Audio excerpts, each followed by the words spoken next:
देवता बालक बने तो देवियों को पता चला कि हमारे पति तो वहां जाके फंस गए। तीनों देवियां अपने पति को छुड़ाने के लिए पहुंची। अब मैया के सामने हाथ जोड़ के बोली, देखो मैया, मैंने तो ऐसे ही भेज दियो, मोको पता ना है कि तुम इतनी बड़ी पतिव्रता हो, हमारे पति को छोड़ दे। स्तुति की तो बालक पुनः देवता बने। इनके अंश से चंद्रमा, दत्तात्रेय और दुर्वासा, ये भगवान के छठवें अवतार हैं दत्तात्रेय जी। सातवां अवतार है भगवान का स्वयंभू मनु। आठवां अवतार है ऋषभदेव जी का। नौवां अवतार है पृथु का, जिनके नाम से भूमि का नाम पृथ्वी पड़ा।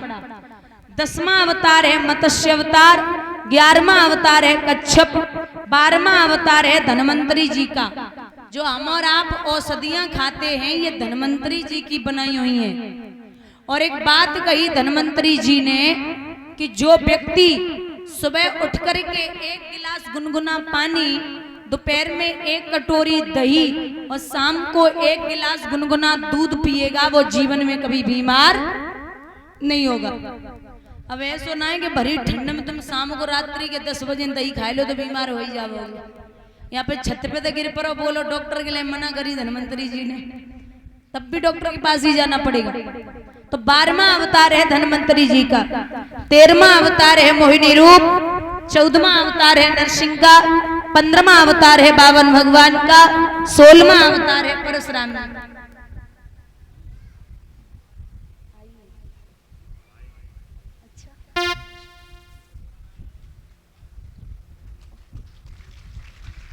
17वां अवतार है वेद व्यास जी का।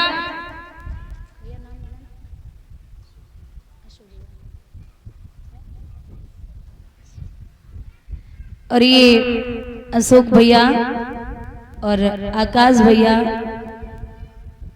जो माल्यार्पण कर रहे हैं, आप सब जानते, पिछली वर्ष इनके यहाँ कथा हो चुकी है मेरी, तो बहुत बहुत आभार। मुझे तो लगता था 5वें 6वें दिन आएंगे, दूसरे ही दिन दर्शन हो गए। बहुत बढ़िया बात है कि कम से कम इतना तो है लगाव कि बहन आई है पड़ोस में तो जाना चाहिए, बहुत अच्छी बात है। बहुत बहुत धन्यवाद। और माल्यार्पण कर रहे भगवान सुख और संपत्ति प्रदान करें, ठाकुर जी का आशीर्वाद बना रहे, जो इच्छाएं हम वो पूर्ण हो, ये अभिलाषा और आकांक्षा है गोविंद से। महाराज 17वां अवतार है भगवान का वेद व्यास जी का। 18वां अवतार है राम जी का। 19वां अवतार है बलराम जी का। 20वां अवतार है कृष्ण जी का। 21वां अवतार है बुद्ध जी का। और 22वां अवतार है कल्की का, जो अभी संबलपुर गांव में विष्णु यश ब्राह्मण के यहाँ भगवान कल्की के रूप में अवतार लेंगे। 22 ये है और 2 वो है हंसा अवतार और है ग्रीव अवतार। ये 24 अवतारों का वर्णन जो दिया गया है और कहा है कि महाराज सबसे पहले व्यास जी ने महाभारत लिखा। आप समझिए कि पूरे महाभारत में भगवान ने सिर्फ और सिर्फ राजनीति की है, राजनीति के अलावा दूसरा काम नहीं किया। और भगवान जैसा राजनीतिज्ञ न तो था, न है और न कभी होगा। भगवान पांडवों का साथ इसलिए देते थे क्योंकि पांडव कभी धर्म के विरुद्ध नहीं गए। जैसे थे पांडव वैसे ही भगवान उनका साथ देते थे। और इंसान का साथ कभी भी ऐसे नहीं देना है कि उसके मुंह पे कुछ और हो और पीठ पीछे कुछ और हो। मुंह पे तो सामने से आए बड़ा मीठा मीठा बोल रहे, अरे तुम तो हमारे बड़े प्रिय हो, तुम्हारे बिना तो मैं मर ही जाऊंगा। और पीठ पीछे जैसे ही हुए वैसे ही बुराई करनी शुरू। जिसके हो उसके पूरे तरीके से रहो, अगर नहीं रहना है तो बिल्कुल भी मत रहो। क्योंकि एक विद्वान ने बड़ी प्यारी लाइनें लिखी है कि विद्या पाई विवाद करी तो उन विद्वानों का क्या होगा। और करे अनीति निर्बल ही तो फिर बलवानों का क्या होगा, करे अनीति।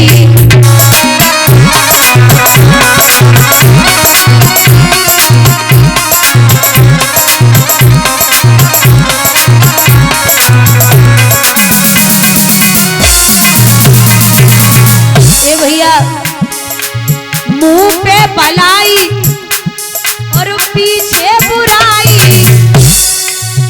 ऐसे सम्मानों का क्या होगा, करे अनीति निर्बल ही तो फिर बलवानों का क्या होगा।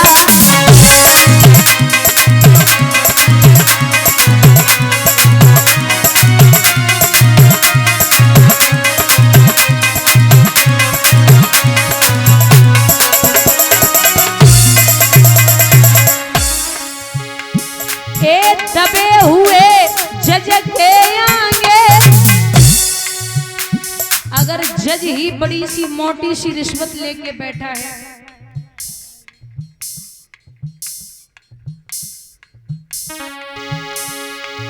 दबे हुए जज के आगे सच्चे बयानों का क्या होगा। जज अगर मोटी सी रिश्वत लेके बैठ जाए तो आप सच्चे बयान देते रहो, वो माननी नहीं होंगे। रिश्वत लेंगे आई जी तो चौकी थानों का क्या होगा।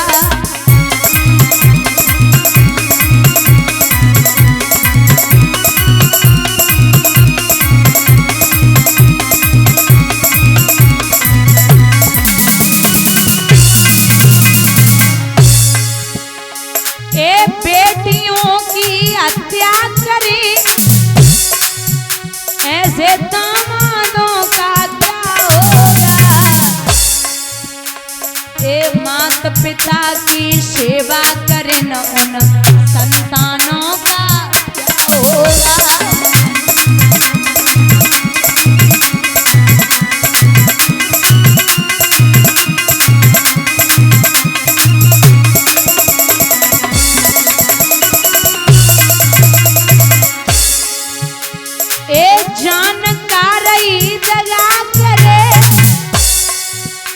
उन अनजानों का क्या होगा। मुंह पे भलाई और पीछे बुराई, ऐसे सम्मानों का क्या होगा।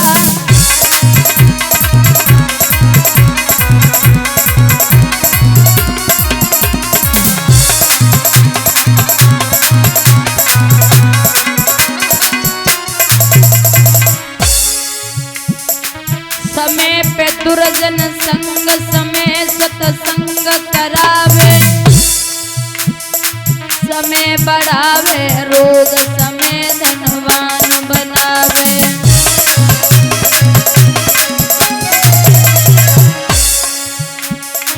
समय बढ़ावे रोग, समय धनवान बनावे,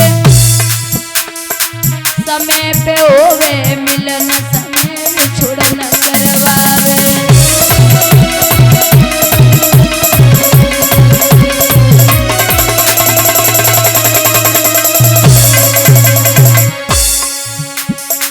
एक दिन रावण ने 10 दिशा जीत लई, एक दिन शीशम के कटिए रन में, एक दिन अर्जुन ने महाभारत जीत लो, एक दिन गोपिका लूटी झूलन में।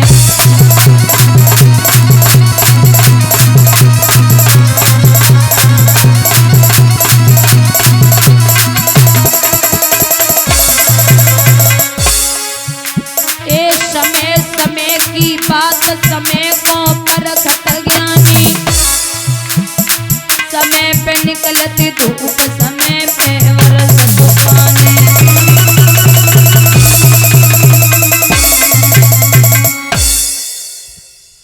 महाराज यहाँ ये जो पांडव हैं, भगवान ने स्वयं शांति दूत बनकर के कहा था कि अगर आप कुछ भी नहीं कर सकते दुर्योधन से तो एक काम कर लो। क्या? आप पांडवों को 5 गांव दे दो। तो दुर्योधन बोला, आप 5 गांव की बात करते हो, मैं सुई की नोक तक की जगह नहीं दूंगा। बोले फिर युद्ध होगा, होने दो। काली इधर आ जा, ये आ जा।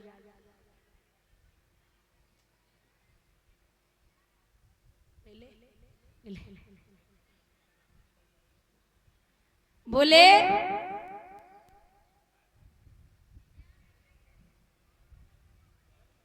कि मैं सुई की नोक तक की जगह नहीं दूंगा, फिर युद्ध होगा। बोले होने दो, मंजूर है, मैं युद्ध के लिए तैयार हूं। इन पांडवों को निकाल दिया था महाराज। वानप्रस्थ नाम की नगरी को पांडवों ने अपनी मेहनत से इंद्रप्रस्थ बना लिया।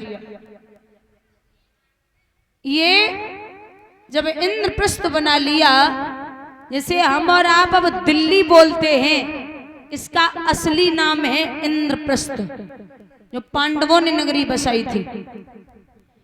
एक दिन विचार किया दुर्योधन ने कि हम भी तो देखें पांडवा कैसे रहते हैं। तो देखने के लिए चला। क्या